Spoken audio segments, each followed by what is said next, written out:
But we do it. I know, it's done that in the last 2 years.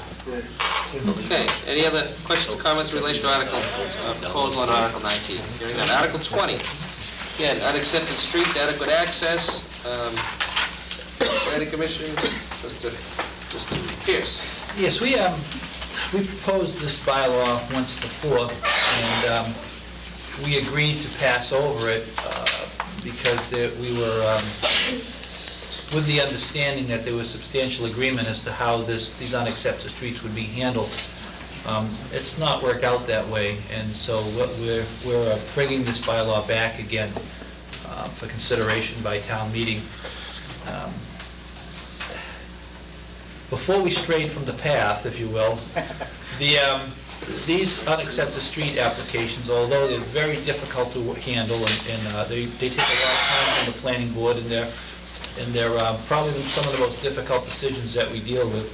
And I'm sure Mr. Smith was on this board for a while, knows exactly what I'm talking about. It's usually just a person or a young couple or something, so they're difficult decisions to deal with.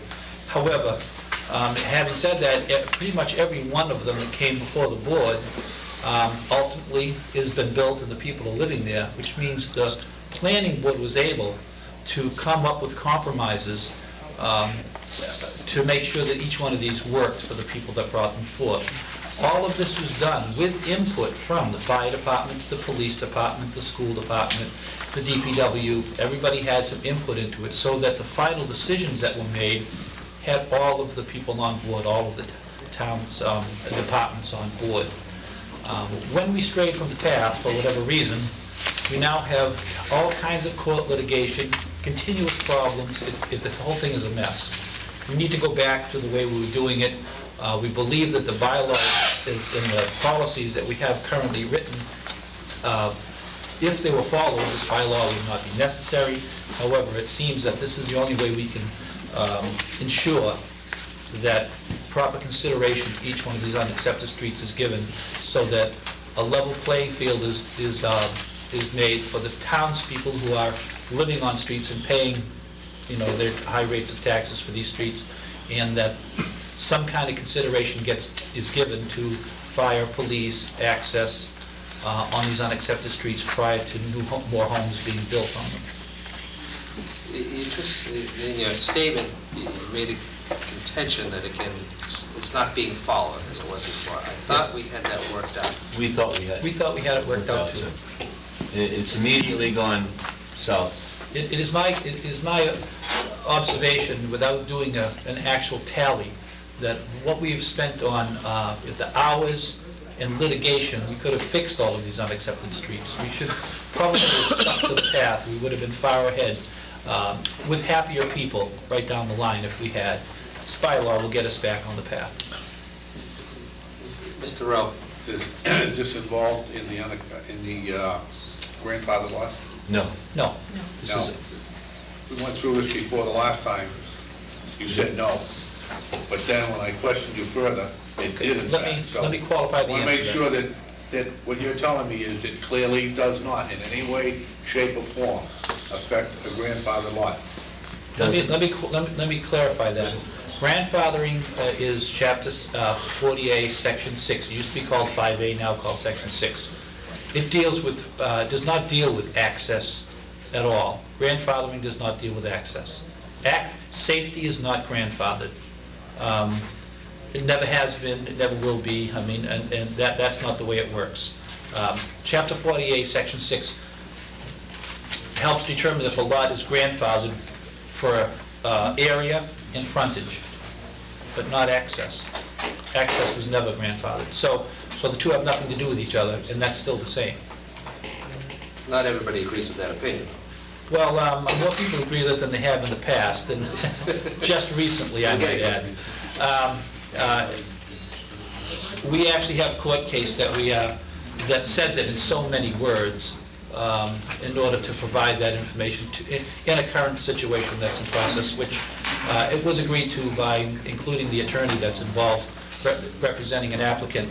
Has finally agreed, based on the information that this judge actually digressed from the specifics to say, to address the issue specifically, that access is not grandfathered.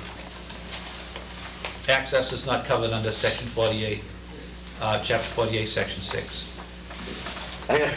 I gotta disagree with you on that one, and like I said, I sat there for a number of years, and my idea of grandfathered lots is, and the way the wordage is in the law, it says, a lot that has 5,000 square feet or more with 50 feet frontage on a way that was on the ground prior to 41.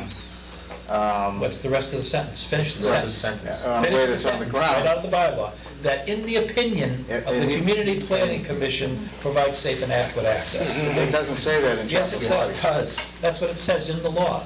I've never seen that in there. It's in the When did they change that? If I may, If it's in there, if it's in there, prior to you, Bill, prior to you leaving this board, these always went to the planning board, always. One I never remember missed them the all planning coming. board. I've been on the board And, for 3 years and I haven't seen one. Well, just because they always did something doesn't mean it's right.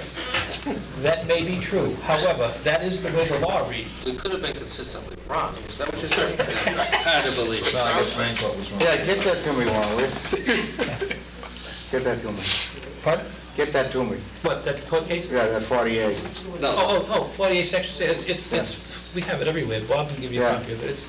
All it is, it's the part of the law that deals with grandfathering. And it does give what they call separate lot protection to lots that are of at least 5,000 square feet and have 50 foot of frontage.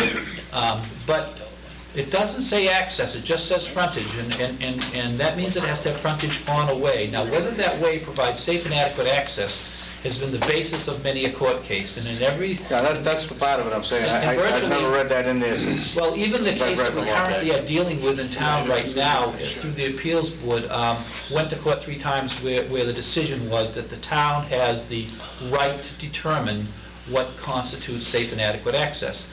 And that right has never been, and that's never been successfully challenged in any court. It's been a benchmark, not just that case, but a lot of other cases have been but when somebody tried to say that if you changed your definition of a street, if lots that were on substandard roads before that automatically became grandfathered, and that's what this court case deals with, and it says, no, that's not true. That access is not grandfathered. I mean, it says so in the law, too, and if you read the law, if you read 40A, it doesn't ever say the word access in there. It only says frontage. That's right, that's what I'm saying. It doesn't say. Can't legislate It doesn't say safety. access in there, so if it doesn't say it, then you have to apply only what's in the law. That's right. And that's what I'm saying. What's in the law is what I just stated. It doesn't say anything about community planning board, It says frontage. you know? That's So, right. and It says that's true, frontage. frontage is Right, it says frontage is frontage. grandfathered. And that, I think that's where we differ in our opinion. Because that's Only what if the you- word is, frontage. And what you're saying is the community planning board is accepting frontage as safe and adequate access. No, frontage is frontage, access is access. You Right, can't different. legislate safety, that's the point. I understand that. So that's the same thing, the building Frontage inspector is of Middleton. legislation, access The is not. building inspector of Middleton and the building inspector in, what the heck other town, are going through the exact same thing. And they're fighting the exact same thing. And both of them are of the opinion that the lot is grandfathered if it's on a way that was on the ground, irregardless of whether the community planning board safe. And I know what you're going through, and I know Yeah. exactly where you're going at. but, Every single one of the ones in Middleton goes to the planning board, I know they do. period. No question. I know they do. Mr. Ralph. The other question I have is the section where the decision to approve or deny may be appealed within 20 days to the filing of the decision of the Middlesex Superior Court, so that you don't have a right to go to the Board of Appeals anymore. And I don't think that's right. I think we have checks and balances in this town, and you're bypassing that totally. Where you have to turn around, hire an attorney, and go to a full court. And I don't think that's right. What do you think you do when you go to the ZBA? Pardon? You usually normally hire an attorney when you go to the ZBA, you don't go alone. That's not the point, the point It is... doesn't make it, you don't have to, but if You you don't want to have go to to, that's Middlesex true. You don't have to go to Superior Court. Certainly you're gonna have to have an attorney. Where, as I believe it's a checks and balance that we have in town, and I think that's sufficient. I don't think we should have to go to Superior Court, directly to Superior Court. I don't believe we have an option in that. No. At least that's the way it has to be by law. Well, then that's even more reason that I don't think it's, I think it's a bad law. Essentially, it's a policy that exists with only a couple of changes that we've used that was by the town fathers put into place many, many years ago, worked successfully for many years, and only when it was stopped being used have we ended up with huge amounts of litigations. So it makes no sense to me why we strayed from the path, because the cost of the litigation, Well, I the think- pain and suffering of the people who are involved in it, it just isn't, it's not right. It shouldn't be done that way. Not to mention the fact that now we have the fire department bringing in CMR 527, which also has some bearing on this access situation. See, we never had any of those problems when it went through the planning board because we got that input up front. And what was ultimately done reflected the needs and desires of the town departments, and also the abilities of the applicant to deal with these. And so we never created a situation where a applicant failed to build their home and live there, and which means that we must be able and willing to provide for each one of these applicants a situation that they can live with, and yet still protect the rest of the town from having to fund a street or do things, or take money out of somebody else's pocket to build a road for somebody who bought a lot for less money. In other words, we protect all of the interests in the best possible way. And we've done it successfully for many years. And so to stray from the path has caused nothing but grief. That's a matter of opinion, because I don't think it has been successful for many years. I think it's been done for many years, and I don't think it's successful. And I think what this does, I think this takes away the rights of people that do own land and do have these lots and have had these lots, have paid taxes on them, and now we're gonna change so that they can't. And as far as the fire department is concerned, I don't know of any place in this town that we have not been able to get a fire truck and will not continue to be able to get a fire truck. So I don't even know why that is an issue. I don't even think that belongs in there, because I know there's driveways that are longer than some of these streets Well, I assume that by your aren't wide enough for fire trucks. So that's, you know, I I assume by your don't, statements that you have a list of these applicants that have not been approved and not been able to build their homes. We don't have that list because all the ones that came before us are built. I think it's fine. I'm here, I've got a nice house, a nice piece of property in this town. I like it here, and my attitude is if somebody else wants to come in and live here, then more power to them. I don't feel that, I'm not like a lot of people that feel that I'm here now, I don't want nobody else here. But then, That attitude also results in the expenditure of town council money because, and just so much grief for so many people. I just don't understand the need for it.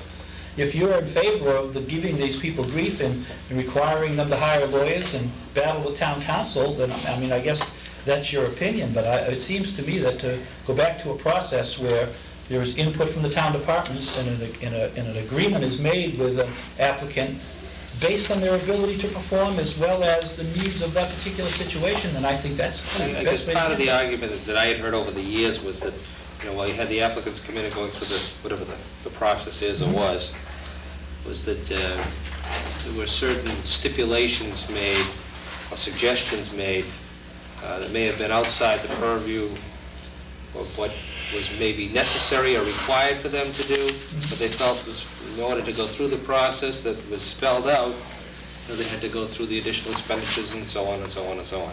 And they didn't feel as though they were getting treated fairly. I mean, that's just some of the comments I heard.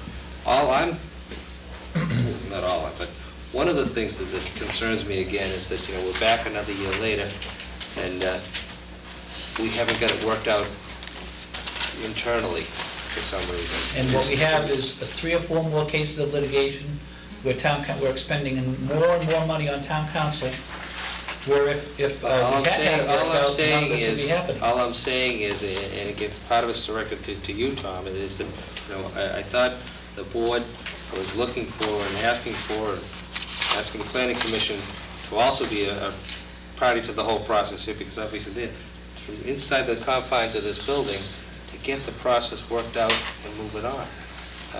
we've tried. What we're saying We is have- that, if I may- you know, we have one party saying it can't, I don't know what our side of the table is saying over here, because it seems like your side of the table, our side of the table. We can't seem to get it worked out. Mr. Hayden? We've been working on this issue for 2 years, trying to resolve, more than 2 years, actively working on it for the last 2 years to try to resolve these issues. And they've gone nowhere. We finally got some movement this past fall. And that movement seemed to be, it was words and no action. And we were hoping we were going to get the action. Because because we didn't want to have to do this. But we've gone